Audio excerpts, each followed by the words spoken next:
Aquí empezamos. El presidente Guillermo Lasso aseguró que solicitar el archivo de la denuncia pública que hizo contra los legisladores de Pachacutic, a los que acusó de corruptos y ladrones, debe entenderse como una disculpa de su parte. En tanto que el secretario de la Administración Pública, Iván Correa, descarta que hayan cálculos políticos de por medio. En marzo pasado hablaba de corruptos y ladrones. Tras no recibir los votos que esperaba en el legislativo para la aprobación de la ley de inversiones que horas antes creía iba a pasar sin problemas. Porque son ladrones y corruptos, hay que decirlo claro. Hizo una enérgica denuncia pública y alertó a la Fiscalía. Ahí se abrió una investigación. Pero este jueves, 5 meses después, el propio presidente Lasso y su secretario jurídico pidieron a la Fiscalía que archive la investigación contra 5 legisladores de Pachacutic, que a decir de Lasso, habían pedido desde controlar entidades públicas hasta dinero en efectivo a cambio de votos. La tarde de este viernes, el primer mandatario explicó el porqué de su decisión. A mí me gusta actuar siempre con sentimientos humanos. Y cuando no se han presentado las pruebas, pues lo que cabe es con caballerosidad decir lo que he dicho. Más temprano, Iván Correa, secretario general de la Administración Pública, dijo que el pedido de archivo nada tiene que ver con la pugna entre oficialismo y oposición que existe en la Asamblea, en torno a los votos que decidirán el futuro de 3 vocales de la Judicatura. Yo creo que no debemos tomar el tema como coincidencia. Creo que el señor presidente ha actuado responsablemente como siempre lo ha hecho. El constitucionalista Rafael Ollarte asegura que el pedido de archivo que hizo el Ejecutivo no tiene sentido, pues es la Fiscalía la que, en conocimiento de un delito, está llamada a investigar y decidir si acusa o no con base en los elementos recabados. Ya verá el fiscal si es que tiene elementos de juicio suficientes, si es que realiza la formulación de cargos y si una vez iniciada la instrucción fiscal y realizada la instrucción fiscal, si acusa o no acusa. Pero eso es una cuestión de la Fiscalía, órgano autónomo de la función judicial, no de la función ejecutiva. Pero no es todo. En el pedido de archivo que envía Lasso le informa a la fiscal del caso que las denuncias que se hicieron públicas tienen su origen en información recibida de parte de terceros. Terceros cuyos nombres se prefiere mantener en reserva desde el gobierno. Prefiero mantener eso como proceso de la fuente. Creo que el presidente ha sido muy claro en su comunicado. Y cree que esto es una cuestión privada, pues. Es que puede quedarse callado, tiene la obligación de decirnos, no tenía la obligación de decirnos primero, en qué circunstancias le han pedido dinero en efectivo o le han pedido cargos para votar, por qué leyes o en qué casos de fiscalización. Ahora, si es que ha sido un horror en vez de un error, es decir, hizo esa afirmación sin que le conste, sino porque le habían contado, nos debería decir quiénes fueron los que le contaron y si son funcionarios del gobierno. Y frente a esta rectificación, ¿se pedirá disculpas a los legisladores aludidos? El acto ya en sí es una disculpa. ¿Se trata entonces de un capítulo cerrado? Queda la pregunta. En Guayaquil, Carlos Acoto, 24 horas. Y el ministro del Interior, Patricio Carrillo, rechazó categóricamente la nueva sentencia que se le imputó al policía en servicio activo, Santiago Olmedo. Aseguró, al igual que el presidente Guillermo Lasso, que le concederán un indulto si se agotan todos los procesos jurídicos. Después de conocer la nueva sentencia de 13 años de prisión que se le imputó al policía en servicio activo Santiago Olmedo en Chimborazo, el ministro del Interior, Patricio Carrillo, manifestó esta mañana que apelarán esa sentencia y que brindarán todo el apoyo al uniformado, que cumplió con su deber al defender a un joven víctima de la delincuencia en la ciudad de Riobamba. Con un traficante hay unas sentencias absolutamente laxas o hay impunidad y en otros casos como este hay una máxima sentencia. Nosotros tendremos que hacer las acciones que nos corresponden. Carrillo tampoco descartó la posibilidad de que el presidente de la República, Guillermo Lasso, le entregue un indulto al uniformado una vez que se hayan agotado todos los argumentos jurídicos. Mediante su cuenta Twitter, el primer mandatario ratificó esta posición. La injusta condena a Santiago Olmedo debe ser conocida por la Corte Nacional de Justicia en casación. Confío que será revertida. Ratifico mi voluntad de indultar a los policías injustamente condenados por cumplir con su deber. Siempre respaldaremos a quienes defienden el Ecuador. Por otro lado, Carrillo aseguró que esta sentencia sesgada por parte de la justicia no intimidará a la institución policial. Indicó que los uniformados diariamente cumplen con su deber de defender a los ciudadanos y que eso es lo que se debe valorar y revisar. Solidariamente en la institución nosotros haremos todo lo posible para que no pierda su carrera y pueda inclusive después de la experiencia negativa que él tuvo, convertirse en un gran capacitador para que no se vuelva a repetir en la institución. Además del incremento de la condena a 13 años y 4 meses de prisión por extralimitación en sus labores, Olmedo debe cancelar una multa de 20 salarios básicos que también fue modificada. Si se ratifica esto, pues realmente será un problema mayor a nivel económico. No tenemos dinero. Y mientras esto ocurre con Olmedo, quien lleva ya un año luchando con este proceso para demostrar su inocencia, hay otros casos relacionados a narcotráfico, atentados, sicariatos y corrupción que fueron resueltos por parte de la justicia a favor de los delincuentes. En cuestión de horas, señalan las autoridades. En Quito, Paul Coello, 24 horas. La ley de uso legítimo y progresivo de la fuerza está en vigencia tras su publicación en el registro oficial. Según el ministro del Interior, corresponde ahora a las autoridades iniciar la capacitación para que el personal conozca los procedimientos. Aunque el gobierno ha criticado que a inicios de este mes el legislativo se ratificara en 20 de 21 artículos de la ley que regula el uso legítimo y progresivo de la fuerza, este miércoles, según el ministro del Interior, reconocen que es un avance la normativa que ya está en vigencia. Instituciones como Policía Nacional lo venían haciendo con un reglamento y dar un salto hacia una ley permite ya tener mucho más garantías. Y no descartan buscar la forma de corregir y mejorar la ley. De ser necesario, presentaremos a través de la Corte Constitucional o a través de una resolución de Procuraduría algún mecanismo o la misma Asamblea Nacional para que pueda luego reconsiderar algún articulado. Pero es un gran adelanto. Tiene como características normar el tema del uso progresivo de la fuerza y también crea nuevas dimensiones de este tema que me parece que es importante y que un poco está a tono de las expectativas y las necesidades que el Ecuador tiene, ¿no? Ahora, explica el ministro, las instituciones como Fuerzas Armadas, Policía Nacional y la Agencia de Guías Penitenciarios necesitan doctrina y entrenamiento. Contar con la ley, con los artículos, sí ayuda, pero lo más importante es habituar ya en los uniformados el procedimiento que deberían adoptar conforme a la norma. Al respecto, la Policía Nacional inició ya jornadas de capacitación con la Defensoría Pública para fortalecer sus competencias. Con este proceso de formación en el que serán capacitados 50 servidores de la policía, policiales y 50 defensores públicos en un tema que cobra real importancia. A partir de ahora se aplicará uso legítimo de la fuerza excepcional y en manifestaciones solo cuando esté en peligro la vida e integridad física de personas, uniformados y bienes.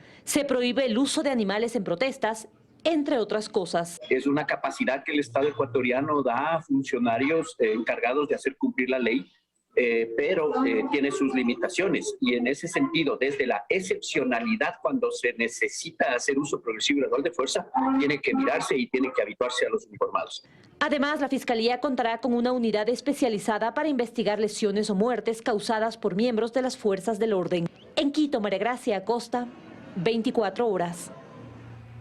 La jueza Patricia Ramírez resolvió negar la acción de protección interpuesta por la expresidenta de la Asamblea Nacional, Guadalupe Llori. Con esta medida, Llori buscaba recuperar su cargo del que fue removida en mayo pasado. La magistrada aseguró que no se evidencia vulneración de derechos constitucionales. La expresidenta argumentaba supuestas irregularidades y violaciones en el proceso que terminó con su remoción.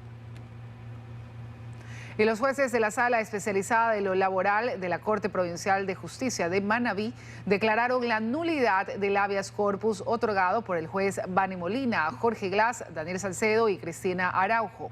En el fallo, los magistrados señalan que lo actuado por el juez Molina es nulo por falta de competencia en razón del territorio donde se tramitó la causa. En consecuencia, se deja sin efecto todas sus actuaciones. El tribunal además declaró la existencia de error inexcusable contra el juez Bani Molina, quien se mantiene en arresto domiciliario mientras es investigado por el presunto delito de usurpación y simulación de funciones públicas. Además, les contamos, trabajadores de la extinta Petroamazonas y que son parte de Petroecuador EP advierten del riesgo de pérdida definitiva de los 8 millones de dólares que habrían sido desviados de la cuenta del sindicato. Denuncian que la justicia estaría a punto de archivar el proceso. Desde la dirigencia sindical de los trabajadores de la extinta Petroamazonas que pasaron a ser parte de Petroecuador EP, crece la preocupación por la supuesta desviación de los recursos del sindicato. Hasta el 2021 el Comité de Empresa de Petroamazonas, CEPAM, contaba con los aportes de los amparados por el contrato colectivo y el dinero lo utilizan para préstamos a trabajadores, planes de telefonía, convenios con supermercados, actividades sindicales y otras prestaciones. Ellos denuncian a la exsecretaria del comité, Gabriela Yumiquinga, y al exfinanciero Edín Orozco de desviar cerca de 8 millones de dólares en varias transacciones mientras estuvieron a cargo del comité de empresa. Hoy se han convocado para reclamar porque temen que los jueces archiven el juicio planteado por abuso de confianza. Para que se puedan devolver estos dineros, son 8 millones de dólares los que posiblemente habrían sido desfalcados de las cuentas. El dirigente que lidera estos reclamos es Manuel Narváez, ex secretario del CEPAM. Él detectó el supuesto desvío de los fondos y cree que fiscales y jueces podrían archivar el juicio en desmedro de los intereses de quienes aportaban parte de su salario al sindicato. Pretende archivar este proceso de una forma totalmente arbitraria, abusiva. La gran cantidad de dinero que se sustrajeron, esos dineros los están utilizando para comprar a los jueces, a los fiscales. Los trabajadores denuncian supuestas irregularidades en el proceso de investigación, que el aporte mensual de más de 4.500 trabajadores de la empresa no puede perderse sin determinar responsables, al menos. Al señor ministro de Trabajo, por favor, señor ministro, haga justicia a los 4.500 trabajadores de Petroamazonas. Fausto Yepes, 24 horas. Seguimos, amigos. El séptimo Gabinete Sectorial de Salud lo presidió el vicepresidente de la República, Alfredo Borrero, en Riobamba. El vicepresidente de la República, Alfredo Borrero, presidió el séptimo Gabinete Sectorial de Salud en Riobamba, donde se dio a conocer resultados y avances. Se inició con buenas noticias para la provincia de Chimborazo. El cantón Alausí contará para el año 2025 con un hospital docente. Un hospital que cuesta aproximadamente 35 millones de dólares, que comienza la fase de ejecución y ese hospital va a estar terminado, esperemos así sea, antes del 2025. Habló sobre el desarrollo del Plan Medicina Cerca, en los hospitales grandes ubicados en Quito, Guayaquil y Cuenca, y se ampliará a 4 provincias más. Galápagos, Bolívar, Los Ríos y Santa Elena. Se confirmó la adquisición de ambulancias ante los requerimientos y necesidades. Para que éstas sirvan a todas las regiones del país de las mejores características que ellas puedan llevarlo. Los trabajos finales en diferentes casas de salud estarán próximos a su entrega. Finalmente se habló por el compromiso de abastecimiento de medicinas y pagos a servidores de la salud. Entre julio y agosto se han pagado 299 millones de dólares a prestadores de servicios de la salud. En Riobamba, Mercedes Chávez, 24. El ministro de Energía y de Vivienda reaccionó a la publicación que muestra una baja ejecución presupuestaria. Desde el Ministerio de Energía reconocen las cifras, aunque justifican que la ejecución no ha sido alta porque CENEL y SELEC no ha usado los montos que han transferido y que por ello no pueden hacer nuevos traspasos de dinero. Desde el MIDUBI aseguran que su ejecución presupuestaria es del 74%, pero sostienen que en 2 meses, julio y agosto, ejecutaron casi el 60% de su presupuesto, lo que coincide con el reportaje publicado. Durante el primer semestre no se llegó a ejecutar ni el 10% del presupuesto. Representantes de los ex trabajadores de los medios incautados cerrados durante el mandato del presidente de la República, Lenín Moreno, fueron recibidos en el Palacio de Carondelet.